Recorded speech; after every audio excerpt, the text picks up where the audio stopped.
in your roots. Now, while growing up, your grandfather was a Klansman. Oh yeah, I was brought up just to worship Dixie. I mean, it was like, and people need to know this, how it's really, as Rodgers and Hammerstein said in the song, it's drummed in your little head. A guy my age, I'll be 64 this month. I'm not trying to make excuses for having been a racist most of my life, and because I thought at the time I wasn't a racist. You know, I would tell people, oh, no, no, no. Ought to do with this Confederate flag, and that's why this controversy about the Confederate flag is so meaningful, because it is the ultimate symbol of the denial of racism that continues in this country. As long as you can say, oh, Confederate flag, the Confederacy was a wonderful thing, those were honorable guys. They fought and died for one thing, for slavery. It was the whole issue. There wasn't anything else. They said, oh, it was states' rights. States' rights to do what? To own people, to own African-American people.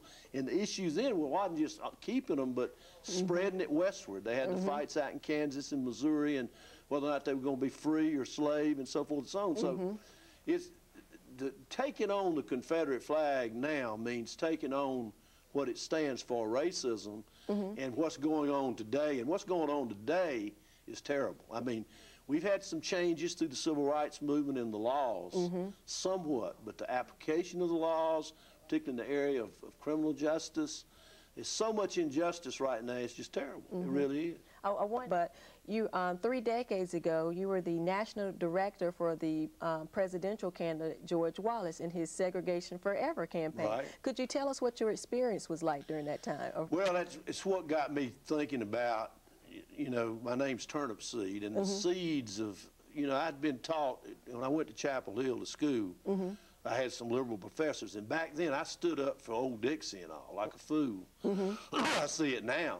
But they were planting the seeds in me of think, you know, of look, is all this stuff right, all this old Dixie stuff?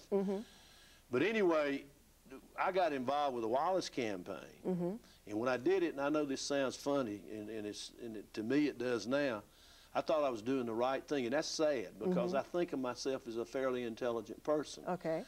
But Wallace just totally appealed to racism,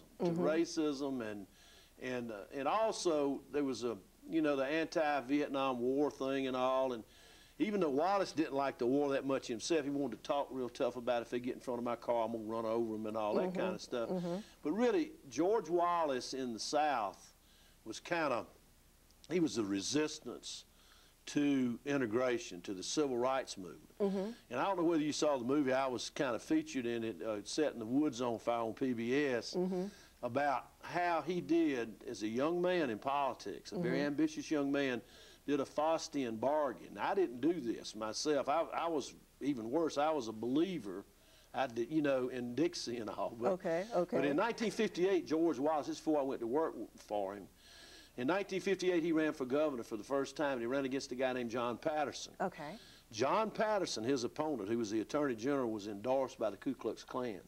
Wallace, believe it or not, in 1958 was endorsed by the NAACP. Is that right? Oh, yeah. Wallace lost the race, and that's when, after he lost, he saw why he lost. Because all, you know, the race thing beat him, you know. And so he said, I'll never be out N-worded again. That's when he made that statement. A lot of people say it was segregation, but he said out N-worded again. And so he made that Faustian bargain, and whereby he says, look, I'm going to get elected, and I'm sure maybe a lot of people have asked me, particularly when he died, the media called me up, well, was he really a racist, or did he just use it for political power? And I said, to me, you judge a person by what they do. And so you can't look in a person's heart and mind and see what's there. But I tell you what he was. I know what he was. He was a racist. He might have been in denial, too, like I was. And that's exactly what I was at the time. But, you know, thank God.